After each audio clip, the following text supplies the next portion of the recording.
Nós não podemos esquecer, em hipótese nenhuma, que o Lula está ocupando o emocional do povo brasileiro com suas aleivosias, com suas mentiras, com suas montagens.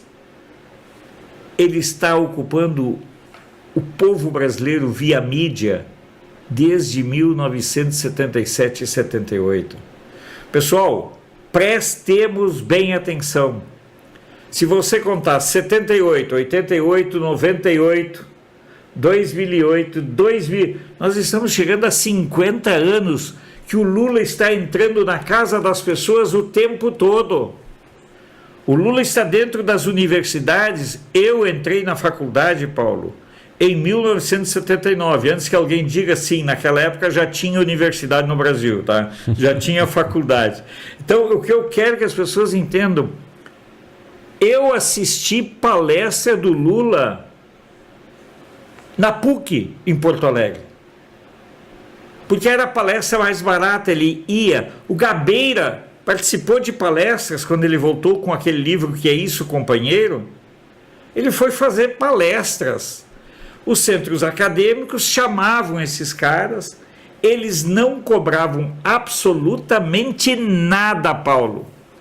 Eu escutei Florestan Fernandes, eu escutei Luiz Carlos Prestes, eu escutei essa ratatúlia toda, Brizola, tudo dentro da faculdade.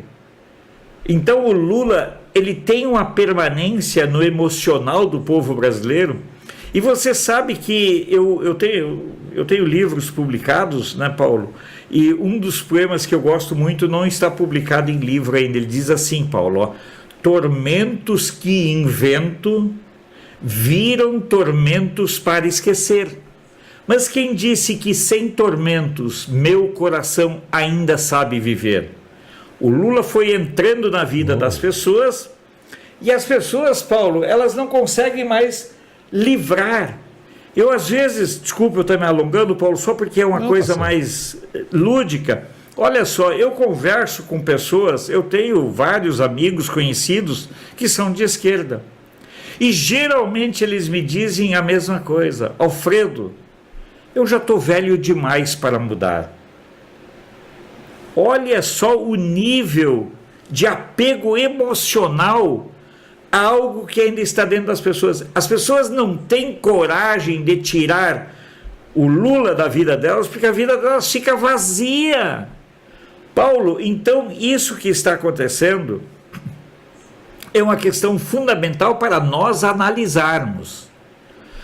O que tem ainda são os resquícios, os vestígios de um processo de doutrinação coletiva que se deu em todos os níveis, através da igreja, com suas comunidades eclesiais de base, através da mídia, quando as redações se transformaram, deixaram de ser redações e passaram a ser quase que diretórios do PT. Eu estava dentro de redação, Paulo, aqui no Brasil.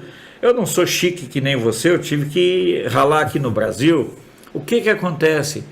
Vinha um deputado, falava contra o Lula, tinha jornalista que ligava para o diretório do PT em Santa Catarina, perguntando o que o senhor quer responder para esse deputado. É esse o nível de vassalagem que se construiu. Então eu quero que as pessoas entendam. O Lula continua tendo uma memória residual no brasileiro e o brasileiro às vezes não tem coragem de se livrar. Ele tem vergonha. Eu me envergonho de ter votado no Lula em 2002, mas eu assumo. Eu tenho vergonha. Agora tem pessoas que não têm coragem de ter vergonha e continuam aí aplaudindo a destruição do país. Esses índices de pesquisa são reveladores, Paulo, mas são apenas e tão somente reflexo disso que eu chamo de resquício emocional. Eu conheço pessoas assim, Alfredo, e bem próximas de mim, por incrível que pareça. E no programa de ontem e no programa desta terça-feira ao meio-dia, nós falamos desse processo de transição, de mudança que nós estamos vivendo. Essas pessoas que viraram mito de uma época, essas pessoas estão envelhecendo. Mais cedo ou mais tarde, essas pessoas irão embora. E o mundo vai precisar de ideias novas, de gente nova. As ideias que essa gente trouxe do passado, até hoje, no nosso presente, elas só provaram o fracasso. Nunca deram certo em absolutamente nada. Você agora citou cerca de 50 anos e não houve mudanças. E aí você vai dizer o seguinte: por que não houve mudanças? Porque essas mudanças foram impedidas por alguém? Não é verdade. Porque essa gente esteve no poder por mais da metade desses 50 anos que você se referiu. E, no entanto, não fizeram o que prometeram que fariam. Nunca conseguiram chegar ao objetivo. Por que será? Talvez porque o objetivo era pura mentira, era pura utopia, e essas pessoas só tiveram oportunidade de aprender uma única coisa, aquilo que foi empurrado dentro da mente delas durante todo esse tempo. Pessoas que sofreram lavagem cerebral e que não aprenderam a olhar para outro lado. Você falou uma verdade verdadeiríssima. Se você tira Lula da cabeça dessas pessoas, elas se tornam vazias, um vácuo. E elas sequer, preste atenção, Alfredo, sequer querem se informar, com medo da informação revelar uma verdade que elas não querem ouvir, que elas não querem ter. Como é que se criou esse mito, esse paradigma do passado?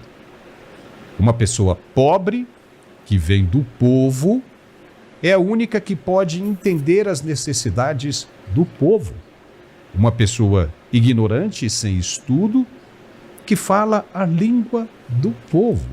Só que o povo percebeu que isso não dá certo. Por quê? Porque aquele que sempre foi pobre, quando tem a oportunidade de meter a mão na riqueza, vai tratar de se enriquecer cada vez mais. Você viu a polêmica toda que circulou na internet na semana passada na viagem do presidente ao Japão, onde flagraram em uma fotografia, o tênis que o presidente estava usando, um tênis de marca, avaliado em mais de R$10.000. A caneta em que ele assina os documentos é Montblanc, papai. Montblanc, de mais de R$7.500. O ex-presidente assinava com Bic. Para você assinar um documento, basta uma caneta confiável. E uma Bic, aqui nós estamos até fazendo propaganda, é a mais confiável de todas. Se você olha relógios, ternos e outras coisas mais, essas coisas não condizem com uma pessoa que representa o povo, que vem de baixo, vem da pobreza, que o povo sonha em ter um seu representante para falar a sua própria língua. Não! Essa figura representa o capitalismo, representa a riqueza, a proximidade com os senhores feudais que essa gente tanto odeia, que essa gente tanto luta contra. E elas não conseguiram perceber isso. Que a pessoa que diz protegê-las, lutar por elas, está, na verdade, mais do lado do outro do que delas. Não é, Alfredo? É muito assustador, é tão bom. É por isso que eu saúdo tanto, Paulo, a questão das redes sociais. Elas proliferaram os polos de emissão de conteúdo. Tem alguns exageros, tem pessoas que se equivocam, não tem problema. Eu prefiro o exagero do que o silenciamento. E olha que eu fui vítima jurídica do exagero contra mim, mas isso não vem ao caso. Eu digo para vocês, mesmo assim, eu penso sempre que nós temos que lutar contra qualquer forma de arbítrio ou de silenciamento. Só existe um remédio, Paulo, para combater desinformação, é mais liberdade. Você não combate desinformação, você não tira silenciando as pessoas, você faz isso trazendo as pessoas. E olha como é importante vivermos esse momento na plenitude. O Elon Musk, que alguns chamam de Elon, sei lá, eu chamo de Elon porque eu sou lá da linha Palmeira. Então, o Elon Musk está estarrecido como que um parlamentar com um salário anual lá nos Estados Unidos da ordem de $200 mil, quando para com sua vida parlamentar, ele é arquimilionário. Como pode isso, Paulo? Nós trabalhamos praticamente de sol a sol para termos o suficiente para pagarmos nossas contas e darmos um pouco de conforto aos nossos familiares. Nós trabalhamos para caramba. Como é que é essa magia de uma classe política? Me desculpe a sinceridade. Como foi que o presidente da República trabalhou para ter tanto dinheiro acumulado? Então nós temos que começar a fazer essas reflexões. Nós temos que começar a olhar. As pessoas não querem. Paulo, enquanto você estava falando dos amigos que não querem discutir a questão que nós vivemos, de tentar esclarecer, daí eu já vem assim, não sei se os teus faziam, os meus faziam assim, não me vem com essa conversa não, que isso aí eu já me encheu a paciência. É igual.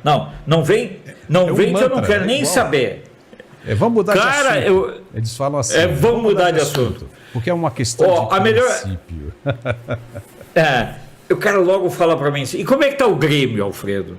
O Grêmio está ferrado, mas eu quero falar Aí os caras voltam lá. Paulo, é impressionante. Eu pensei que eram só os meus amigos, os seus também são assim. Então tá. Então vocês estão entendendo o que está acontecendo? Porque para você destruir alguém da esquerda, é só você usar a verdade. Você não precisa inventar nada contra a esquerda. Por favor, não dissemine fake news contra a esquerda, não dissemine nenhum tipo de desinformação contra a esquerda. Trabalhe apenas e tão somente com a informação. Logicamente que você acompanhou, né, Paulo? Foi detectado que o Lula hackeou o Paraguai, o governo paraguaio. Adivinha de quem foi a culpa? O Lula está dizendo de quem foi a culpa. A culpa foi do Bolsonaro. Ou seja, quem hackeou foi o Lula, foi o governo do Lula. Estava hoje no La Nación, hoje, terça-feira, estava no La Nación lá do Paraguai. A desculpa do Lula? Não. Isso aí é culpa do Bolsonaro. Eles não têm capacidade nenhuma, Paulo, de assumirem sua responsabilidade. Preste atenção, a anistia é um exemplo disso. A economia está indo para o saco. Está tudo quebrando e eles não conseguem mudar o mantra de se excusarem de assumir a responsabilidade.